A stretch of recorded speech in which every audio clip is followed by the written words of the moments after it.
Hello everyone, Lyca here today explaining endgame strategy through a case study in 3348, which I recently broke through below the previous minimum power requirement. So in this video we'll look over the fast 5 sets and I'll explain how they work in depth against each of the enemies. So starting with the first set, it's going to be Khazard against Lyca. Khazard is a natural fit against low compositions, especially ones with no invades, so he buffs allies Team CC duration with his signature item, and he's also very squishy, so he needs the help to bring enemies down to his ult range where he can keep them permanently frozen.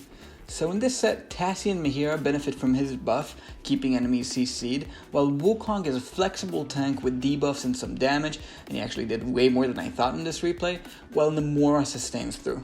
So as you may see, Almost is a tank with high sustain, especially if he ults while being ahead of your team, but luckily Khazard's ultimate also counters healing, so the team eventually brings home the win.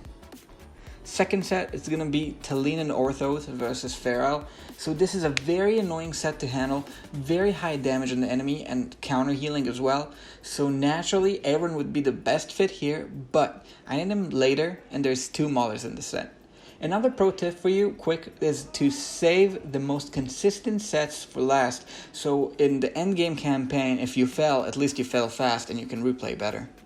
So leaving Eironn aside, I use Celes Graveborn, and the reason is that I really need to counter with such high damage from the enemy comp. So Nera and Ferael provide much needed CC and core, while Orthos and Talene survive through the initial stage of the fight to eventually spiral out and beat the enemy. So they're very hard to beat when they work together, and twins are also there because they usually manage to ult early, enabling Ferael and Talene. So the way that Talene and Orthos stay alive together is something you should remember. It's a crucial endgame combo piece despite a costly one, and it works best if Orthos, who's already a luxury hero, has some investment in him as well, because his furniture and SI stacking his passive pay extra for him. For the set, we're gonna have Gwyneth versus Eironn. So static backline gets absolutely decimated by our girl, just what you like to see. Rosa and Arthur make her work faster, while Estrilda and Hendrik are there for useful team buffs and knockbacks. Sometimes Eironn would dodge and pull, but overall a very consistent set. Love our girl. And the fourth is going to be Eironn versus Silvina. So Lorsa and Eironn and Lyca provided the burst comp that you like to see against grouped up Graveborns in the endgame campaign.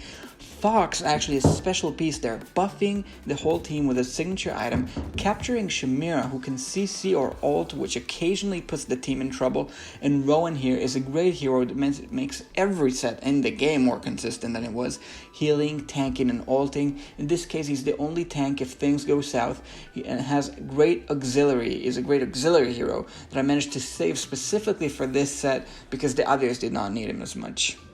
Now lastly, the fifth, and that's the one I like the most, is going to be Safiya versus Baden. Weird set, isn't it? A Mauler composition. You rarely see those in 5 sets. Using Safiya to carry against any set gives me a lot of flexibility with other heroes that I have, because 5 sets means about 5 carries, and if it wouldn't be for Safiya, it would be something like Thorin that would have to carry, which is very inconsistent, or Wukong that I really want in another set.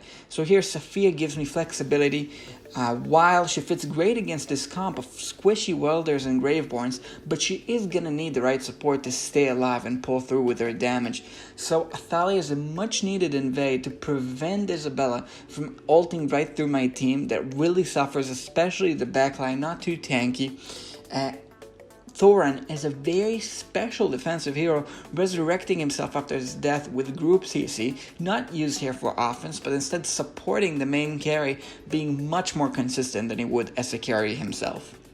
Assist didn't do much in the set. He's supposed to slow down enemy ultimates and provide Hypogean buffs to the team, but here he wasn't needed that much, he just took a few hits. And Numisu, the star of the show, didn't you all wait for that?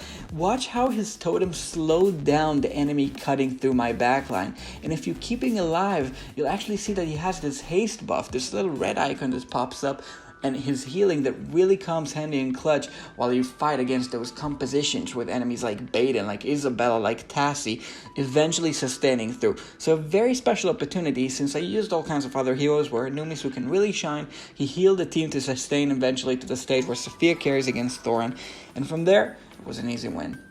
And with that, I hope that helped you. Just this quick overview of this one set. It's not in depth, but tell me what you think of this video format. And I've been Linker.